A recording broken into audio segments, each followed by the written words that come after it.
Hello. I recently did life coaching with Denzel Mensah, who I've linked below. He's a great guy, very insightful and very perceptive. Uh, the life coaching was about life paths and career choice.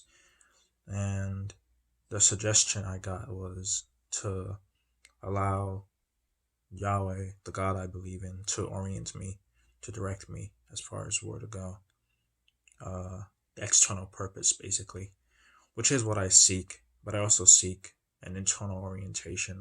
I also seek it there to be an alignment of the inside with the outside for something to turn on the inside or happen on the inside that directs me towards something. Because all my projects, everything I've aimed for, is very interconnected and has always been, well, there are multiple sourcings of it, from ego to wanting to help people to wanting validation to seeking significance or seeking to understand what it is we're doing as creatures. So there's that feature there as well. Um, it got me thinking about, well, I've been learning a lot of different things, or rather reviewing things that I know but I don't actually apply. So hearing it from somebody else kind of clicks it into place. Sometimes that's what I need. And I've been learning from Dr. K of Healthy Gamer, Oliver. I think his last name is. I just forgot his last name. Wow. Oh well. He's a great guy too. I'll link him below as well because he's pretty awesome and he's very helpful. But he taught me a lot about the nature of procrastination and motivation and laziness and how they're pretty complex and how faceted they are. I never actually thought to examine them or examine their sources and what could be going on with them, but what he said was point on.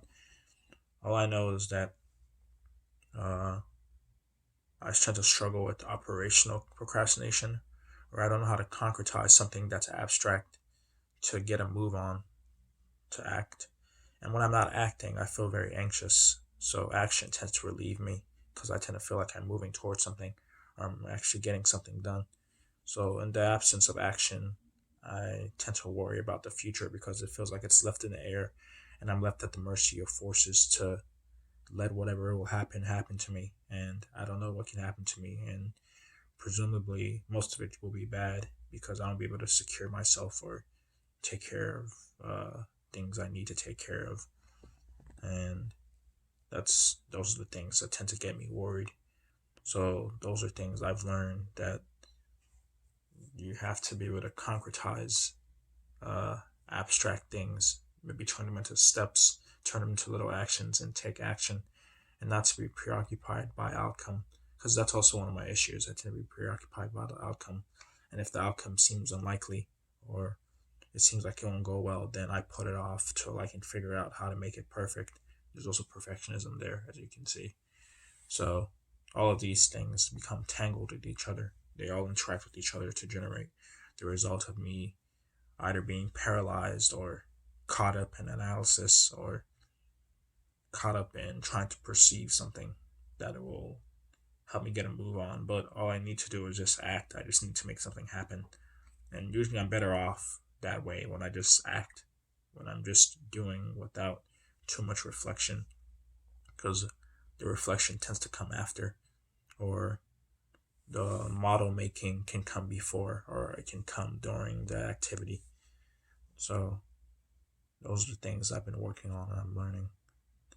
Like, how I apply this was I began choosing classes yesterday, and it was very interesting because I had to look up I had to look at the professor's time, and then I had to look up their rating, and then I had to organize the times together so I could make a schedule. So those are all separate steps, but if I had in the past, if I had to do that, and I noticed it was a lot of work and I wasn't able to lay out for me all the things that needed to be done, I would put it off. It wouldn't even occur to me that I could just analyze and break it down for myself and know how to do it, because I'm used to sort of letting things cue me in as to what to do. It's as if like things are a game and we expect the rails, the boundaries to naturally teach us about the inner working, but the boundaries are there to act as a scope of horizon, if that makes sense. A horizon of possibilities, or what can be let into the game, what can be let into what's going on, what it is you're trying to do. Anyway, I think I said enough.